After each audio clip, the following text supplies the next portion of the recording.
Okay, Braxton's 400EX had a timing chain brake on it. He just put in a big 440 kit on it, but the timing chain we used was a used one. Bad idea for the future of anyone else. Go ahead and spend the extra money up front and put the timing chain in it. That way you're not back in here in a 15-20 hours of run time. Anytime there's a timing chain that has stress on it, it has the potential to crack or break again. And so even though they look good, you can't tell that they have some stress places in them. So what we're going to have to do is we're going to feed this timing chain up through this cavity.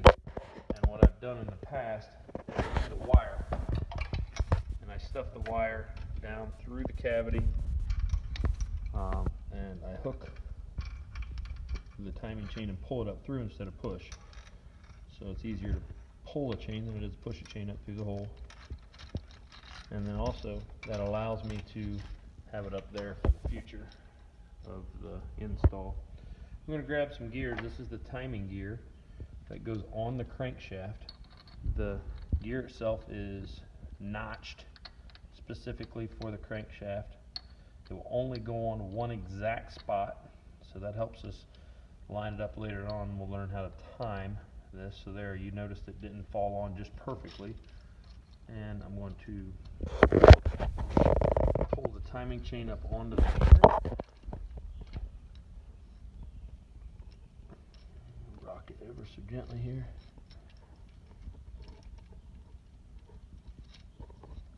And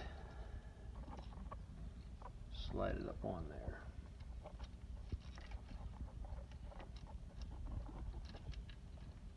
Can you pull up as you're falling there? Pull up on the wire, it'd be just as easy as the whole chain. Not quite. Okay, now pull up. Okay, now it's slid in. I'm going to go ahead and loop that up around the handlebars from now on up out of the way. Now we have a couple other gears that go on. Same thing, they have a little notch here that's missing and will only go on one way. And so there's the gear. That one hooks to the back side of the clutch. And this is the one that runs the oil pump. And I don't know that it's as finicky when it comes to that. 2 washers. So yeah, we'll put the 2 washers and lightly snug it up now. It's this one here. One goes with those. The other one goes with the clutch. Remind, we have to snug that up later. That's just to keep everything in time. Now we're going to take the clutch basket and slide it all on. And I'm not so sure that it actually has any specific spot that it goes. Slide in there, yeah. It has a couple slip washers and a lock nut that go on. I'll take the slip washers and make sure those go on first.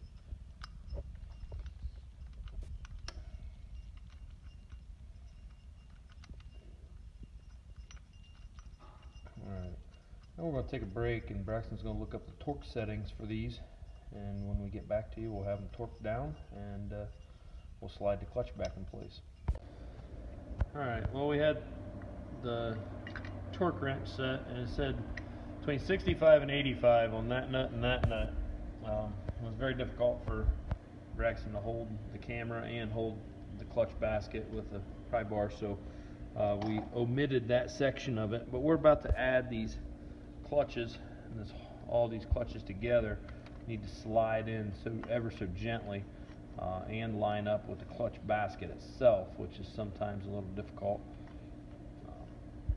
So you just need to make sure that it's clutch, plate, clutch, plate, clutch, plate, and then we line up the last part of it. They come off so easy, but then you go to put it back together and it's a little more difficult because everything tries to shift and move each time. Sorry for the rattle in the background. Our heat in the shop has got a little rattle to the exhaust there, but again, we go clutch plate until we get all of them set back in there. The plates are the part that grab a hold and the clutch itself has fiber on both sides. This is a wet clutch situation, so what happens is there's always oil flowing around in here, and when you squeeze, it releases these plates and allows you to shift, and then it allows you to fall back in when you release on the clutch handle. So there's a lot of different plates here. This last one could be a little simpler. There we go. Now we have these bolts here, 5 of them, and they'll go in until they torque clear down, and it says about 10 foot-pounds of torque, which is a minuscule amount of torque. Basically just tighten them up, but don't over tighten them. As they say in the business, tight's tight, too tight's broke. We don't want to go too tight there on this. And then we'll be able to put this outside cover on, and then we're ready to assemble the upper side. Alright, well, as you can see, I'm disassembling because I forgot one thing, and that is the part that pulls on the pressure plate from the clutch housing itself. So there's a pin over here that comes, needs to go in prior to that last plate. So we're going to gently pull that off, see if we can't leave as many things intact as possible. That slides into the center, and now we have one plate and one clutch to put back in. And now we're ready to assemble the springs and bolts again. Once again, say about 9 to 15 pounds, which is a very minuscule amount. And we'll come back when we're ready to put the cover on. Braxton has these all torqued up on the clutch here. Now we're adding the outside case. He's added what it's called Forma gasket by Permatex. We always called this gasket shellac where I grew up. And, a lot of people in Northwest Ohio don't know about gasket shellac, so they must be called Forma gasket or something up here. It protects the gasket. It never really gets hard, but it always makes a good seal. Almost rubberizes kind of the gasket itself almost every time. You can get the gasket off and reuse it if you've used this before. So in a situation like this where Braxton and I had to tear this back apart, that Forma gasket or gasket shellac, as the case may be, works out really well for us. I'm going to take a couple of the longer bolts, even though they may not be in the right spot and the right bolt for the hole. It helps me keep things in line. As I put it together, I always grab the longer bolts if there are different lengths of them and get them shoved through the case here. There, drop that one. And that helps the gasket stay in line as I'm putting it together. This is the gasket shellac stuff is a little sticky. It stays together pretty nicely, and it doesn't really hurt anything if it gets into the case itself. There's a couple pins we have to line up, and now we make sure the clutch can come in and out, because the clutch cable eventually here is going to come back into here, latch in, and then go right back into actually the 2 bolt holes that I chose. So we'll get all the bolts put back together, torqued onto there. I think they're about 9 to 15 pounds as well, and we'll get back to the top side here pretty shortly. Gently slide the head back onto the jug, but yeah, it's really tight until it gets over top of through the frame here. It's got a couple pins that have to line up. I'm going to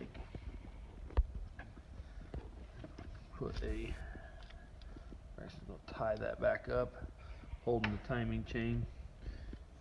Each one of the 4 studs has a washer that goes on. The most important one is this next one next to the timing chain.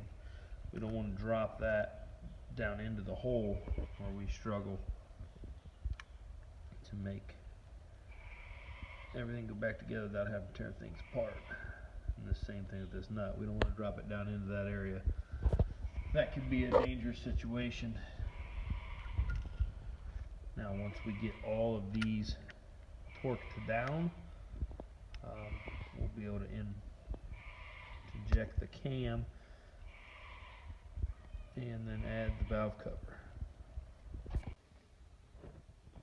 After a little bit of help here, we had to put the timing chain on the gear. We took this bearing off, slid the gear or the timing chain onto the gear, but the most important part is right here. There's a mark right here on the gear, and there's a mark right down here on the gear. Those got to be lined up with the head, with this point to the top, while the lobes of the cam are all pointing down.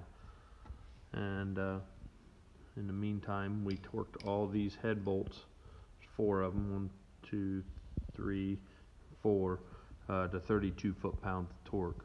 So now we're ready to put the valve cover on and adjust the rocker arms. So we're going to take this spring tensioner and goes in here and pushes against an arm that pushes against that chain. And you can't put the bolts in with the tensioner out. So your job is to take the little baby screwdriver and you tighten this up. You can feel it click.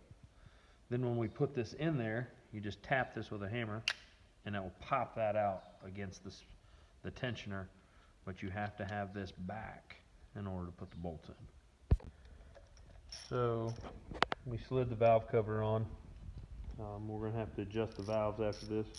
Braxton's going around. There's a bunch of small bolts around the outside and one larger bolt in the middle here. It gets torqued down, and then there's a solid bolt that goes through the middle. We'll adjust the valves here, and we'll be up and running after that. And hopefully we can get this thing started pretty soon. So it came to my attention that while we put the timing chain back on, I forgot to tell you that the flywheel needs to be, or actually the piston needs to be at top dead center, but on the flywheel there's a mark that shows it as a T right here. And then there's a larger bolt here that allows us to grab a hold of the flywheel with a ratchet. So right there is a sideways T that needs to be showing, and then we put the cam where all 3 of those marks needed to be. So now all we gotta do is set the valves. We don't want this kind of clearance. Actually, the clearance we want is right here, 5/1000ths of an inch.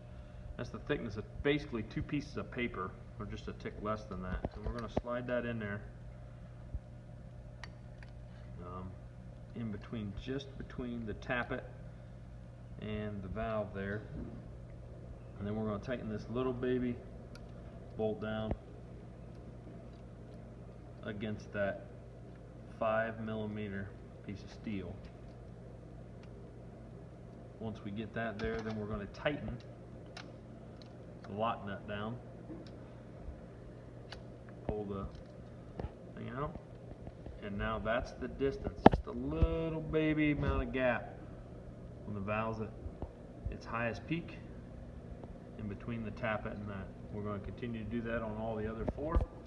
Put the caps on, and we should be ready to carburetor, exhaust, and back to starting. Okay, since we last talked, we got the head and the valves cover, all the valves adjusted. Braxton's added the exhaust and the carburetor here. I'll put some outside pieces on the flywheel cover, and he's going to go get the plastic. He's got the oil cooler tightened back up, and as soon as he gets his oil filter in the mail, this should be ready to run. Alright, well, Braxton also wanted me to point out that he had a handlebar rise here that he wanted to put in. There's 2 little plates here and some longer screws, but again, somebody else did it before you, so there's no reason you can't.